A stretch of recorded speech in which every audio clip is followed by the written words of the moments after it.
This is the advice you don't think you need. If you're a business owner and you hate sales, you're going to love this.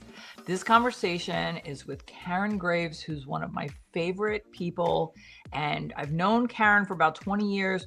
We used to do a lot of networking when we had our other businesses in a previous life. She is a professional of the utmost degree. I've hired her before. She's been in sales for decades.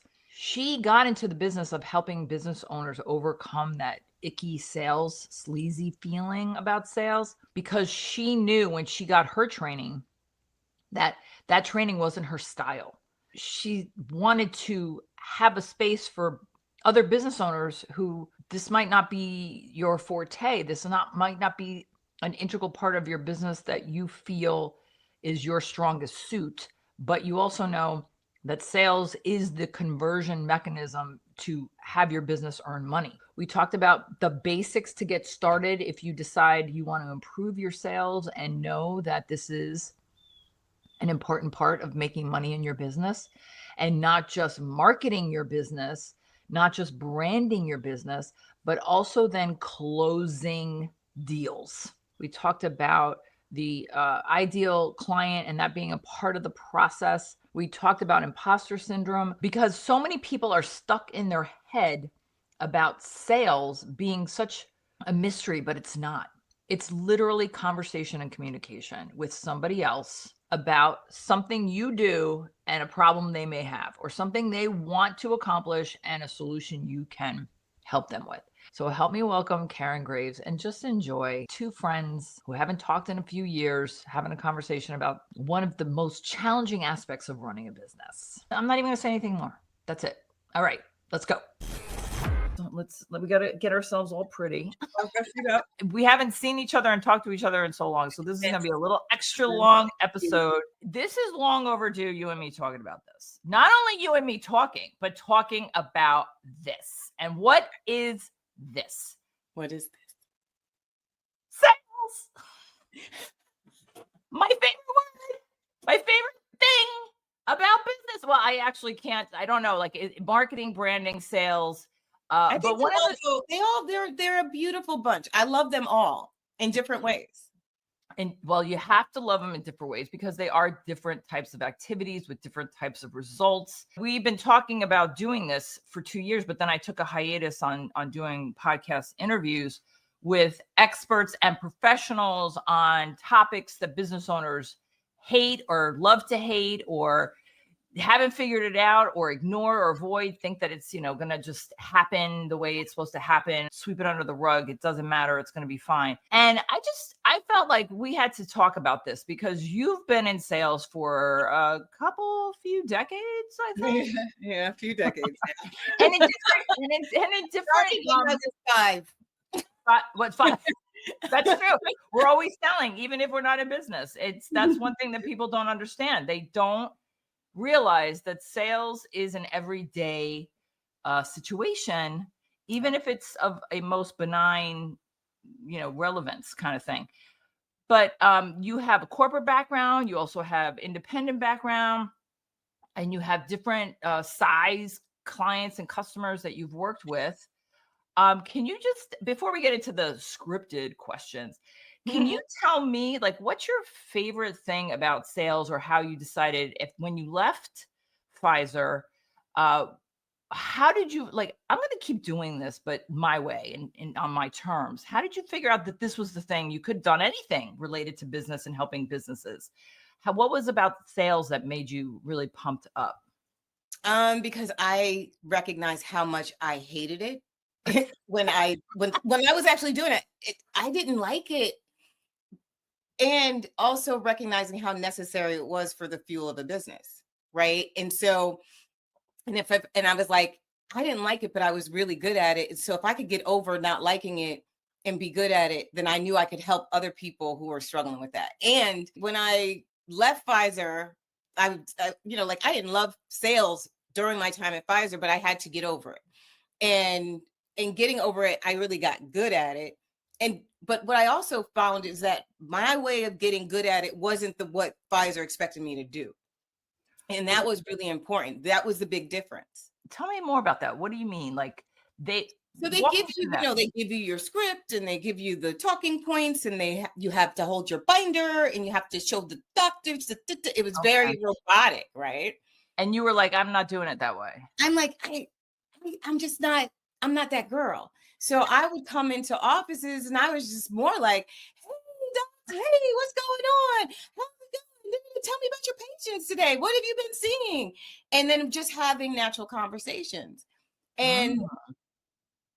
it worked. Like for me, it was just a really natural way. Now there were moments where I would, and then it would naturally like, oh, you haven't heard about this new study. Let me pull it out and show you a couple of things, rather than coming in when we had to ride with our managers or the trainers. It was like you had to do it their way. And so it was very much like the doctors would look at me so sympathetically because they knew that I was riding with the suits, and they were so sweet. And they would like try to hold their laughter because I would be like, and here, if you could see right there, the percentage of patients where the efficacy was. And the doctors were like, because they knew every other time I was just like, okay, so let's talk about what's real. And that's when I went into business for myself. At first, my first business idea was not selling. So my first business idea, I was trying to get mothers to leave corporate America to take care of their family and have their freedom. So that didn't work out because they didn't want to leave their paychecks. I remember that. Yeah, that was my first foray. But then I started noticing how many of my colleagues who are business owners were really having a hard time with the sales conversations and really having a hard time making the money that they should have been making. Because I'm talking about brilliant, people who are experts in their own right, having just not being confident or comfortable with just asking for business. So that's how I started getting into selling, because I was just like, if you can find your natural rhythm in it, then it's just a conversation where you're letting somebody know about something that you have that can solve a problem that they have and something that they're looking for. And then you just ask them, do they want it? And so that became my thing. Well, that brings us to, I guess, some of the scripted questions that I have, because we knew we were going to be talking about that. And that's understanding that it's a myth that if you're not good at sales, it doesn't mean you can't learn how to be good in sales, right? Yeah. It's a myth that if you're not comfortable with sales, it doesn't mean you're never going to be good at it. Mm-hmm. So let's just talk about, and because you've used the word comfortable a lot, Mm-hmm. and how uncomfortable it is even for people who've had training, which is, you and I have worked together, though I think it was more about having conversations and communication with conflict. I remember you and I, once upon a time, we were trying to put together a workshop about having confidence with confrontation. Mm-hmm. I was so like, I'm still obsessed with that, because I think it's like, I think it's just communication 101, for humans. It's like, you don't have to be in business to have a confrontation, and then all the things that go along with it, with how the chaos inducing, with avoidance strategies, et cetera, but I digress. So comfortable, how do we get comfortable with being uncomfortable, knowing that people who are really good at sales, they probably had some good training, and even if they haven't had formal paid training, like I've paid people to train me about tactical stuff, but they could have had mentors who counseled them in situations. Like, you didn't have great mentors because you had to go by, like, here you go and see this here, like, not a good example of having like inductive learning about a difficult topic that's can be a struggle with business owners. So would you say, when you started talking to people about sales, how did you approach let's get uncomfortable with being uncomfortable so we can get comfortable? Yeah. How did that look? Well, it really is like, where are you in what you believe about sales? Like, what are all the inner thoughts that you're having about what does sales mean? What are you doing in a sales conversation? What is that person thinking about you? All of those things. Like, so we put all of that on the table. and then chop down those trees, right? They're like all these trees that are blocking people from leaning into the conversation. We've got to really reel back and say, okay, I need to know what's going on here. Because if Mm, we're not able to get all of that out of the way, then you're not able to be present in the conversation when it comes time to having the conversation. Because yeah. you're only going to be thinking about you, and you're not there to think about you. You're there to think about them. And so that's a big piece. That is a big piece, and that makes me think about something that I don't have a banner for, which is I wonder if people skip the step even before this step that you speak of, which is why why do you think sales is important for your business? Like what's happening? Or is income down, revenue down, are the numbers down? First of all, the economic climate and other external forces that are going to impact people, like when the pandemic happened, Mm-hmm. you get sick for a spell. So there are so many different things that could happen that impact you as a person in your business. And even if sales isn't your forte and you have the luxury of being able to delegate it because you have enough money to hire somebody like that, but then what happens if something happens to that salesperson? So I guess what I'm saying is, how do people even decide sales is going to fix this problem for me in my business? Well, How do we get there?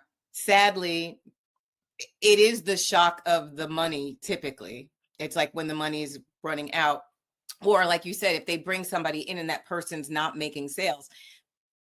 Here's a note: if you can't make the sales, you can't hire people to make the sales for you. Ooh, reality check Like segment of the that's show. Yeah, like I think that people need to really think about that first, because until you really get to the point that where sales breakdowns happen, Mm, it's mm. really hard to train a person to what you need. And so if you're not comfortable with it, you can't have somebody else try to fix that gap for you. So there's personal responsibility Whoa. in the sales process. Um, That I didn't even think about that. Like I didn't because there are some people that just might be like, I don't this is like I'm making the shoes, so I'm not gonna sell the shoes too. mhm, But mhm. I guess if you first decide like, okay, I still have to learn how to sell the shoe that I'm making because I'm so proud of it. So Yes. then, so how does the business owner who literally is like, I don't want to do it, but then it's like, okay, but I have to know how to do it so I can teach people my brand or my style or the voice of the business, right? And that's the Mhm. branding piece. Yep. And that's the branding piece to then lead to the marketing Yep. once we Awareness. determine, right. So, um, okay, well, how about this? I mean, this is just kind of extemporaneous. Have you experienced this with a client? Like somebody hires you and you're talking about sales and you're going along doing your thing. You got the formula, they're on board, they hired you, you kick off, I see, in your LinkedIn, you have like in your about, it's like a beautiful, you lay out like, this is what you get with me, right? I love that. Thanks. So what happens when it's like, oh crap, this person does not, like, I probably shouldn't have let them hire me because they don't want to do the work. Yeah. So how do I like How do politely either decline or step away?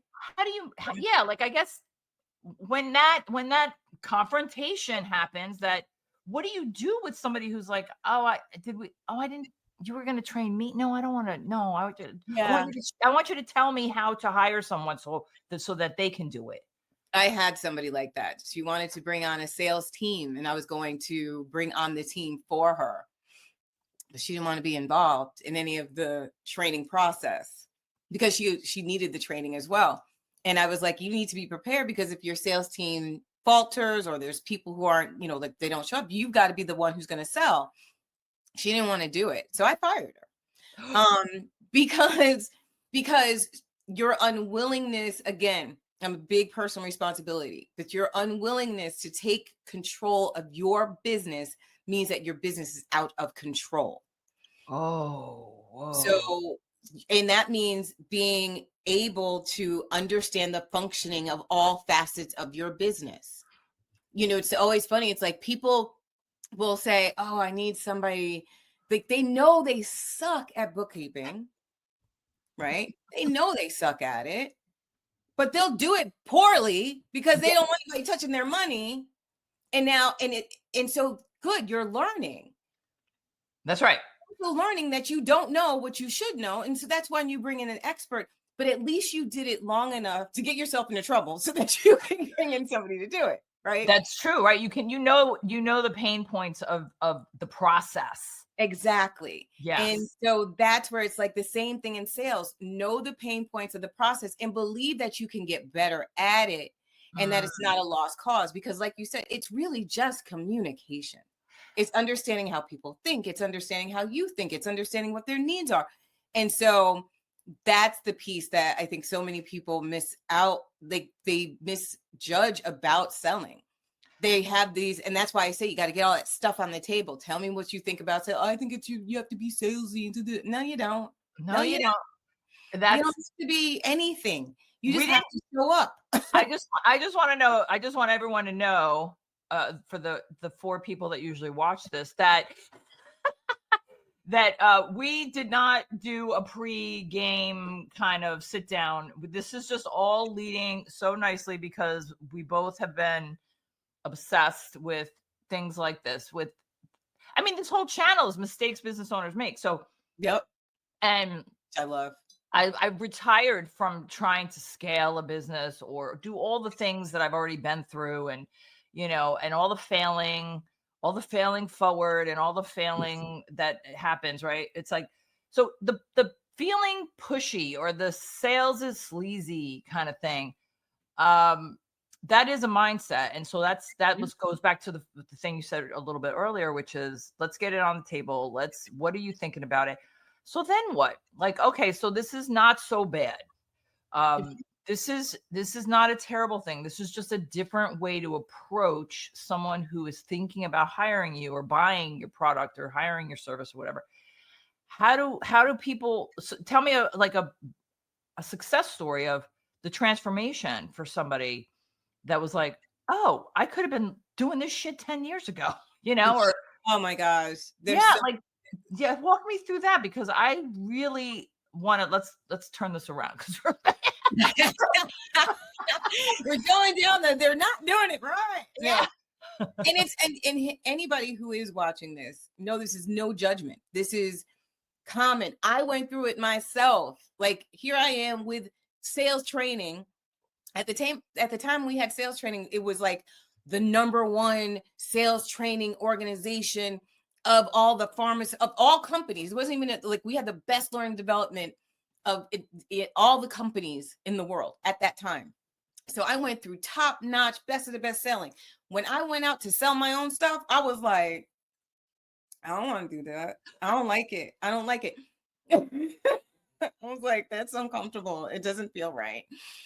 Because of all those things, it's like you think people are going to think about you a certain way. What I say is, stop shifting what they're thinking about you. This is not about you. This is about your solution. Ooh. But focus on what they're thinking about. Like, it's not a personal thing, unless you're a jerk. Like, if you are like seriously coming in and just being a jerk, because there are some jerky salespeople, and that's what's unfortunate, is they're the ones who seem to get all the notice. But the truth of the matter is, the majority of really good salespeople are not doing the jerky things. They don't have to. They don't have to push any sales. They don't have to. We just see a lot of bad practices. But we've got to talk about the human component, because if you think about, like, whenever you've gone and bought, think about your best sales experience. Did it even feel like a sales experience? Right. Yeah. Like when you plunk down money for your house, if you bought a house and you really liked your realtor and you really liked the experience, did you say, oh, I felt really pushed into buying that house? I hate this house. This isn't even a house that I wanted. No, your realtor was saying to you, what are your needs? What are your wants? What are you envisioning? Let's go and see what they have. oh, you know what? You might have to make a concession here to get that. Are you willing to do that? Yeah. Mhm. And so the negotiation really was your choice. And the best salespeople make sure nobody's dragging you in here. Nobody's sitting you down and tying you up and saying this is the way it's got to go. So you really want to think about, like for my clients, what we do is we focus on the solution. And that's the big key. So once upon a time, Trevor and I on our website, we had solutions are sexy. Oh, that's cute. I like that. Yeah, because I think that was one of the key things I learned because I like you with your story, like, oh, I don't want to do that. Like after you do all the training and all the things with all the, that insurance, right? Like, Oh, I know you were in the belly of the beast of, yeah. and when I talk about great salespeople and natural, Linda Ray, Oh like my God. 100%. Let me, what time? 23:40. I got to take a clip of this. Okay. We're just going to do this clip and that's it. No, because you were selling insurance, and like I would just watch people just fawning over, like, oh my God.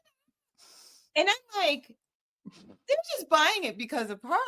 Like, like, like, like, really, it was you were infectious. And when they in the trust, Mm, the relationships, right? We'll get to mm, that, but that was the key thing. You built the trust that people were like, and to back it up, you knew what you were talking about. thank you for that, man. And I'll tell so, you. yeah, and so it wasn't, you didn't have to sell it. You just walked in like, I know what I'm talking about, and I happen to be an awesome person that people wanted to like be around. So it was like that's where, and not to say that it wasn't difficult and that you didn't have challenges in sales and all that, Mhm. but I can attest to you how many times that I witnessed people like, oh, I'm gonna make an appointment with you, Linda, because right.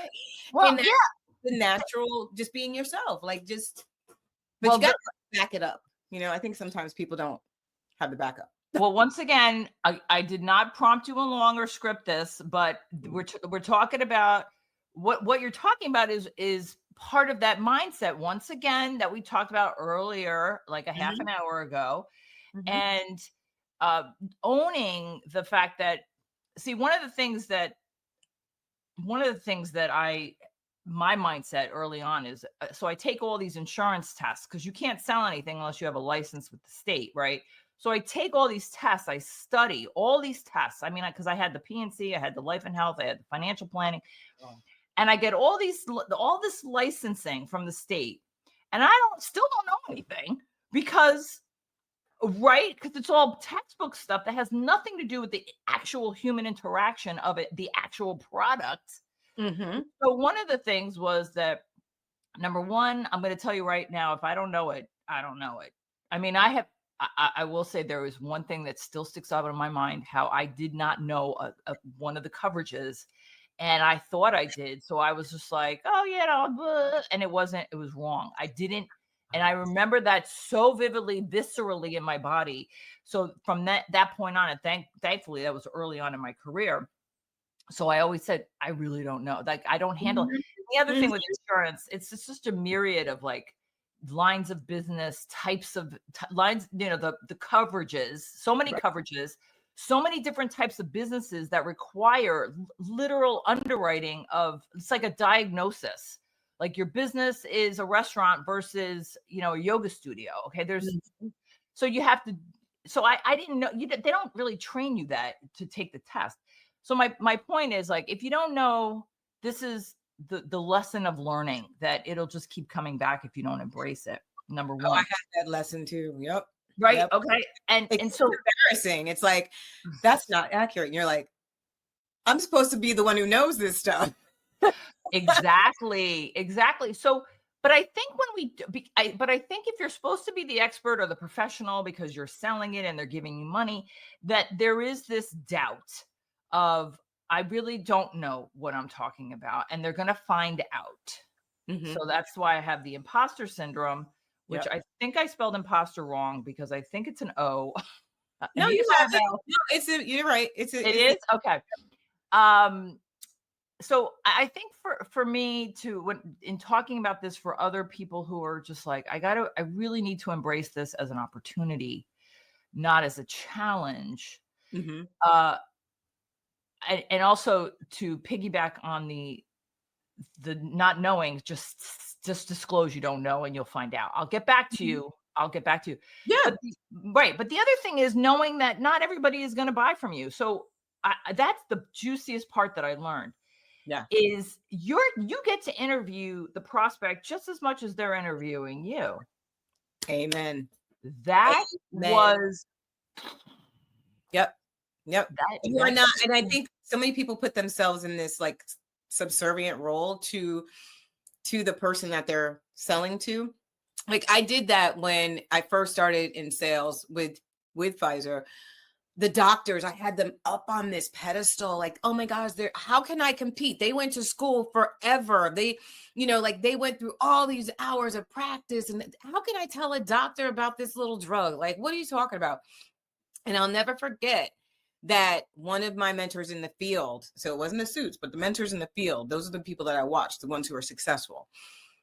He said to me, he was like, yeah, you know what? They do know a lot. But if you think about the time they have to learn new things and to read studies and how many drugs are out there, they don't have that time. You're the expert about your product. They're the expert about the field of medicine that they're in, but you're the expert about your product. And what you're doing is you're helping them save time from trying to having to research and find out more information. So that when he said that, I was like, oh, okay, so that in that case, I know more about them about this. And he was like, yeah, you know more about them in this particular case. And so that's what I think people need to remember is like, we think we give people a lot of grace for what we think they know. mm, And oftentimes people really just don't know what you think they know. And you know so much more. And so what I do in exercise with my clients is we sit down and we go through their memory bank of all the things that they know and how they know what they know. Like, how did you get to the place that you know what you know? And I mm. can tell you, and I just did this with a client the other day, and she was like, I really know my stuff. I am really like, I spent a lot of time learning this stuff. And I spent a lot of money learning this stuff. And I put a lot into knowing my stuff. Like she was like, so I was like, okay, yes, you know. But but that's like that ownership of I know what I know. Mhm. And it's not an arrogance place. It's not a, oh, it's an awareness. It's confidence, It's confidence. And what unabashed confidence. it really is. And what was really helpful for her was how many things that she just disregarded. Like there were so many things that she forgot about. Oh, And I yeah. think that's the piece, especially so I want to talk to my ladies out in the crowd. You've got to start going back and giving yourself credit for the great stuff you did. Really Mm. give yourself credit. Put the humility to the side. You're already a humble person. Nobody's thinking that you're arrogant or egotistical or because you're not browbeaten. Take inventory of the things that you actually accomplished that you should be proud of. And then write those things down and remind yourself of how smart, brilliant, and capable you are. That exercise alone can be a quick confidence boost and can really quiet some of that imposter syndrome sound. Wow. That is real. I think that's if you're already on this journey of learning, and let's just keep it not even sales, like in general, personal development. If you're listening to this or you're wanting to learn more about sales and tactical, you know, type things, then this humility piece is really important because there's so many idiots out there. There's idiots and assholes out there. Yeah. Like you're not one of them. Who know nothing. Right. You're not one of them because you're already admitting like I still need to learn. I know life is an ongoing learning lesson and there's still so much to explore and learn and stimulate the brain and all. So if you're already there, then that there definitely is a moment of a humility checklist to get all that noise out. You know, Mhm, I love mhm, that. I absolutely love that. And so because we are speaking about what we may know and how much we know and how much we forgot that we know, that brings me to an important question that will help us distill and also kind of unclutter all of the things that make sales already a challenge, right? And that's the ideal target market, or the client avatar, and understanding, because not every prospect is going to be a buyer. mhm. And just to go back to my insurance example of the learning of that, I remember telling people, so so what's the problem? They're like, I said, is your agency not communicating with you? Oh no, they reach out to me all the time. I'm like, so why do you want to leave them?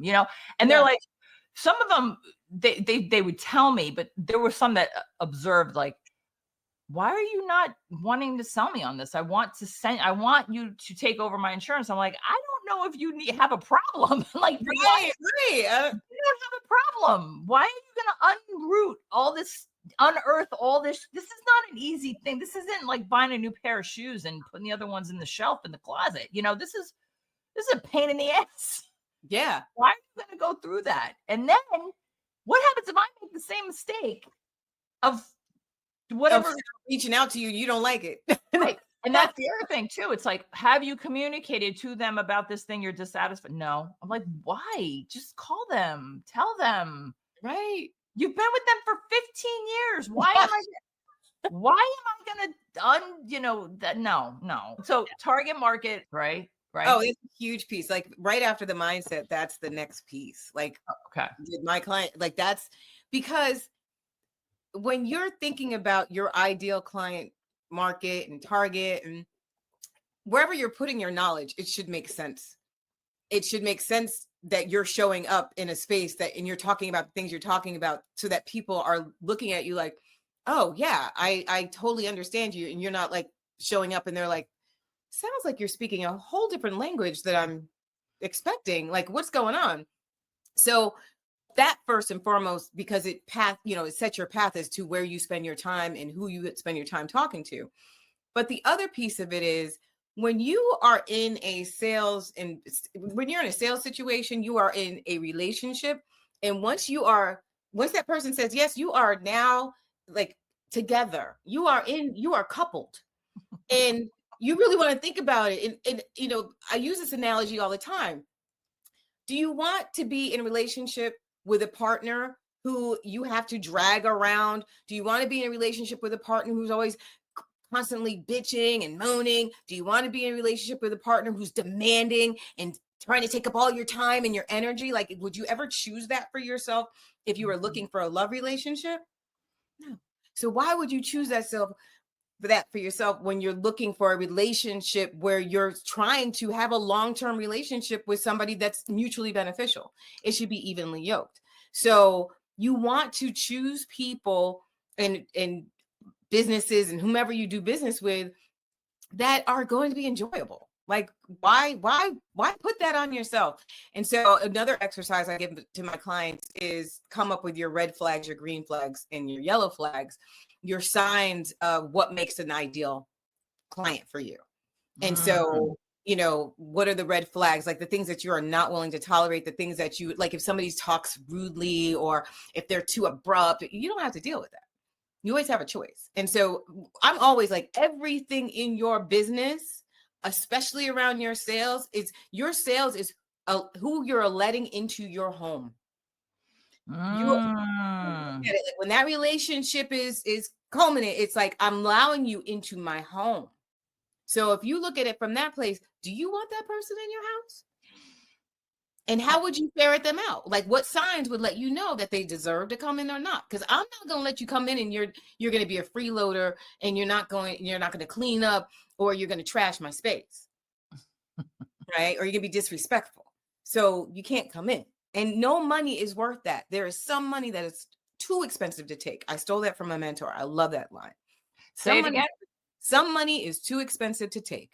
Ooh, I like that. And this prompts me to ask you though, it, it's like, but for people who may not have even had the experiences yet of the people they don't want to welcome in their home, how do they know how to choose the demographic or the attributes of the people they don't even know could be the freeloaders, so to speak, you know?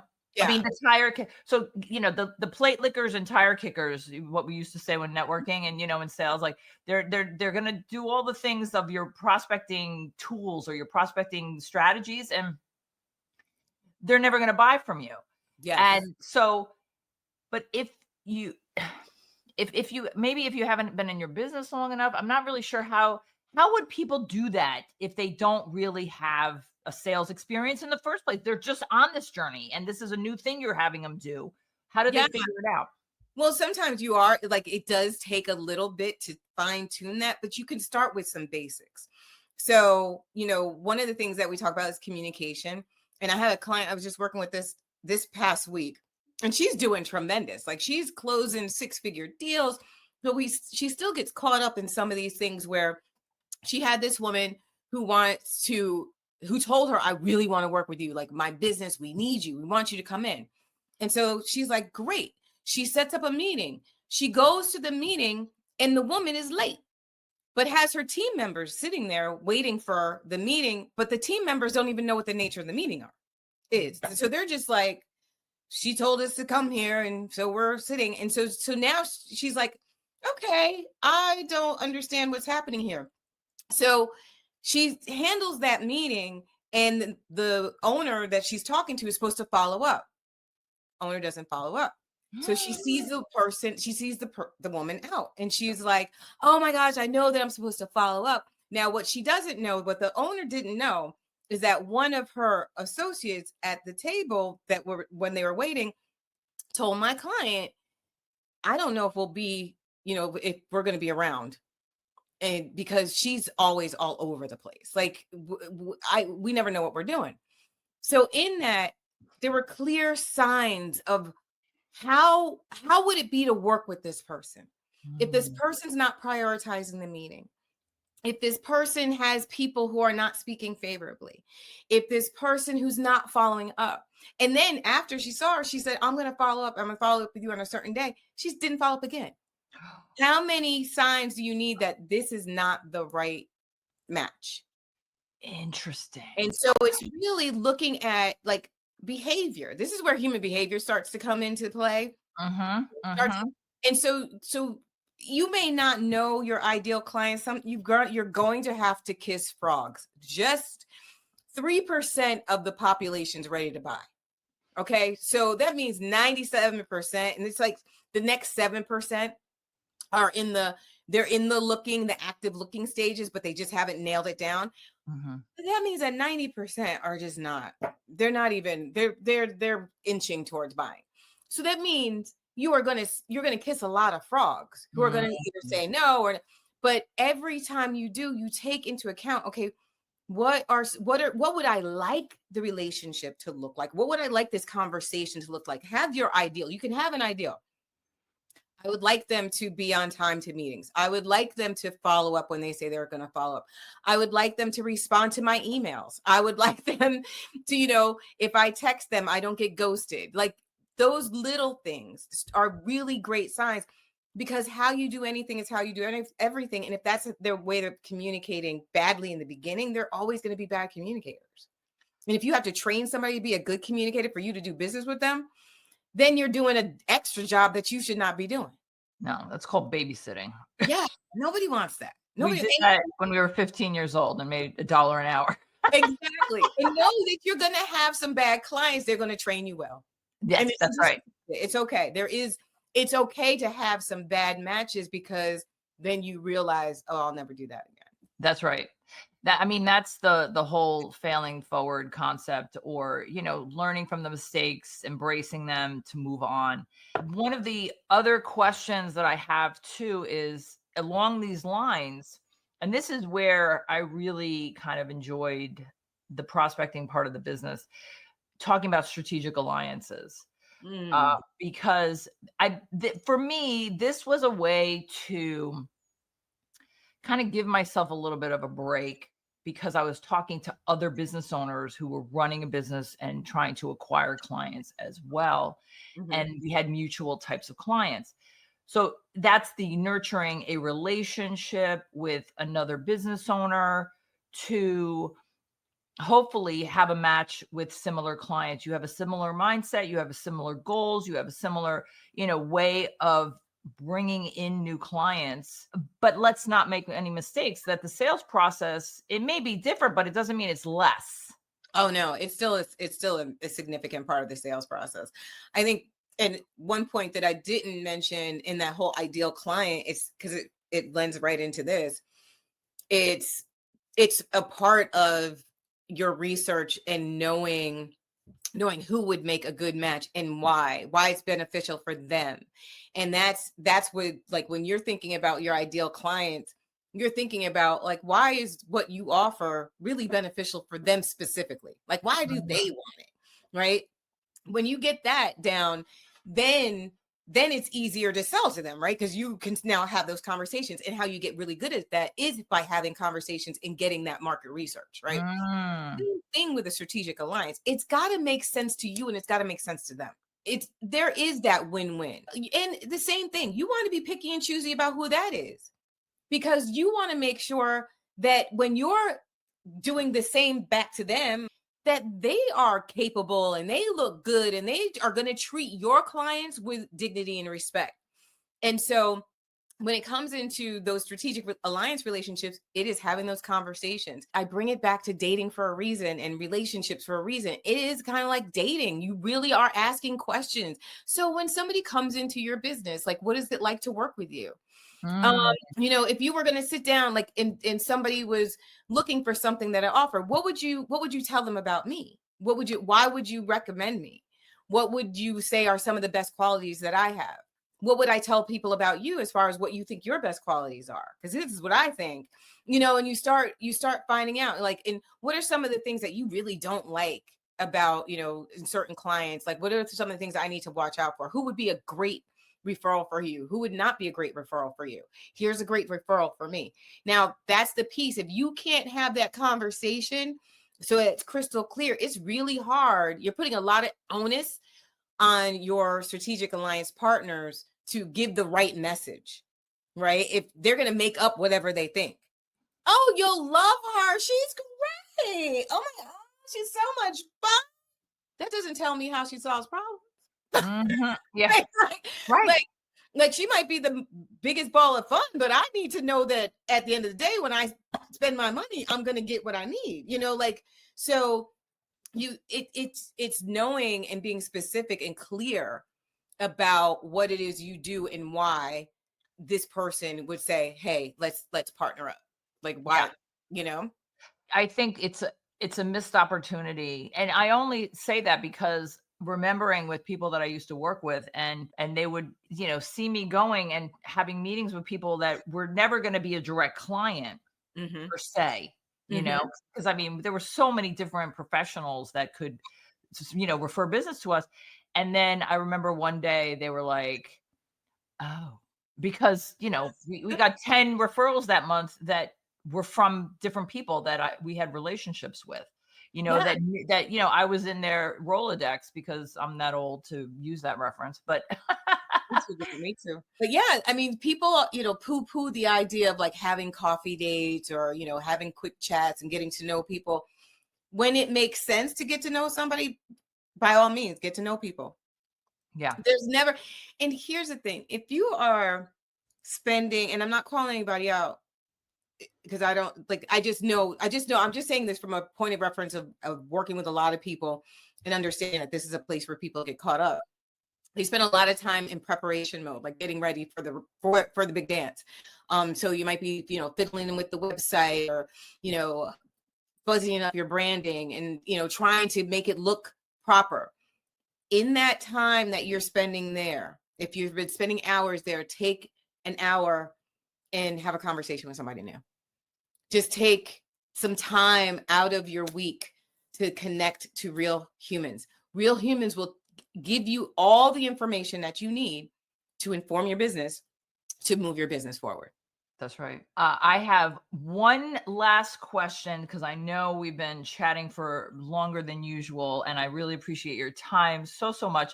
But I do want to end on this note to maybe unfuzz, make it unfuzzy the difference between marketing, sales, and branding, because we've mentioned all three of them.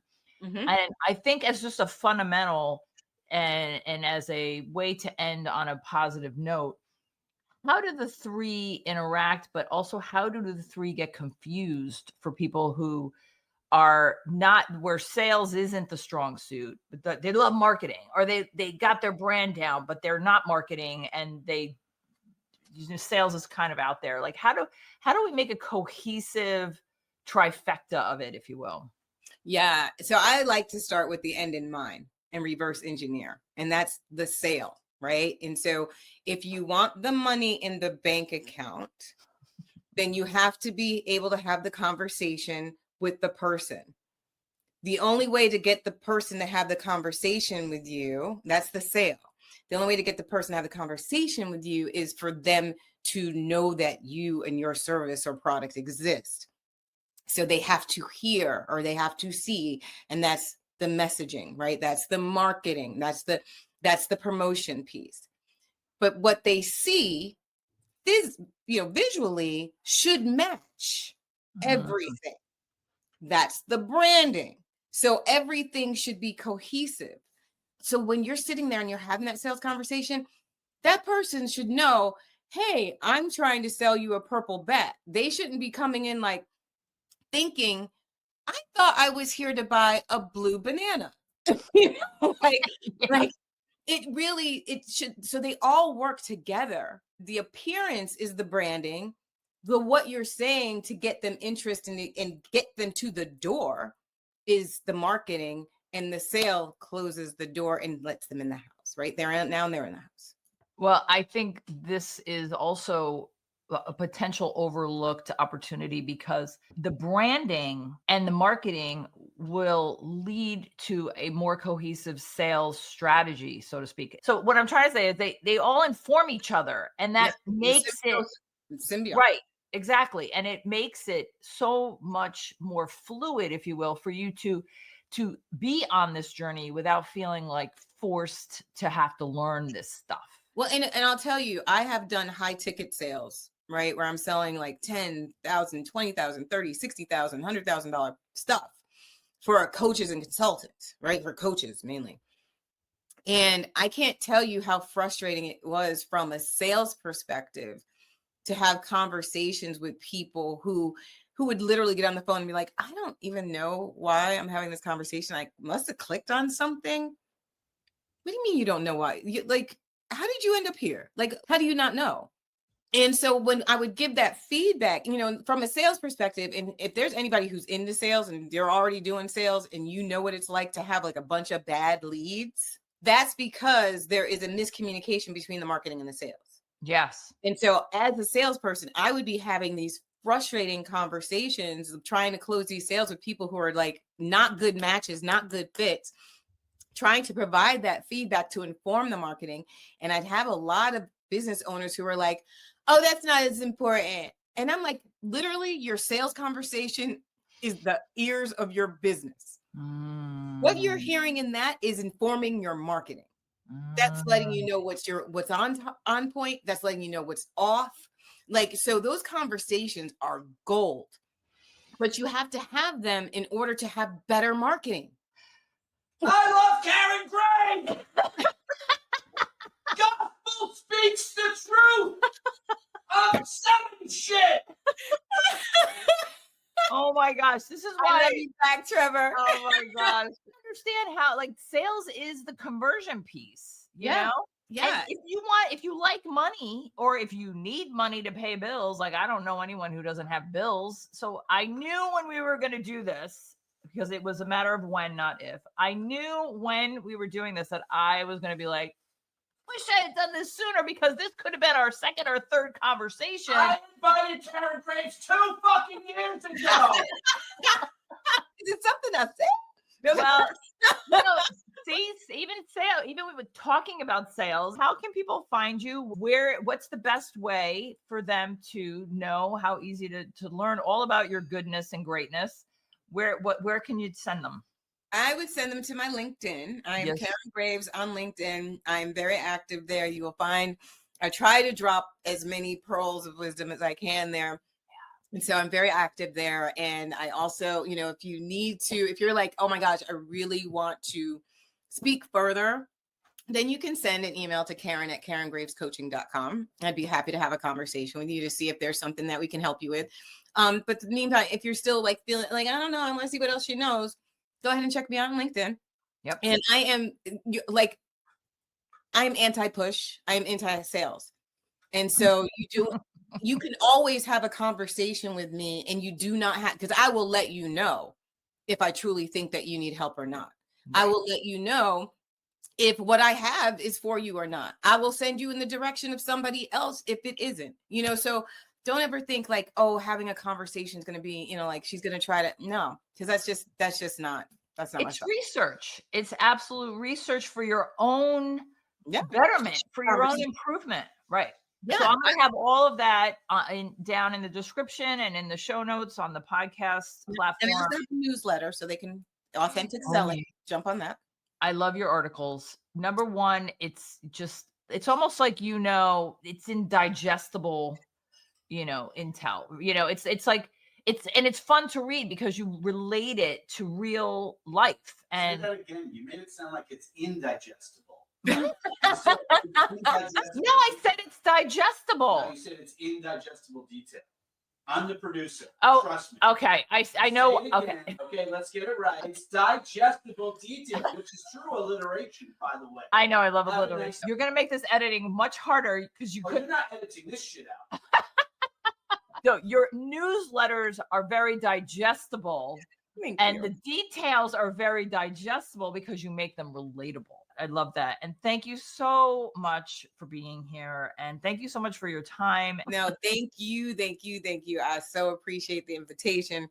And I just appreciate still being in your world. That's like, y'all know I love you so much. I love you. I miss you so much.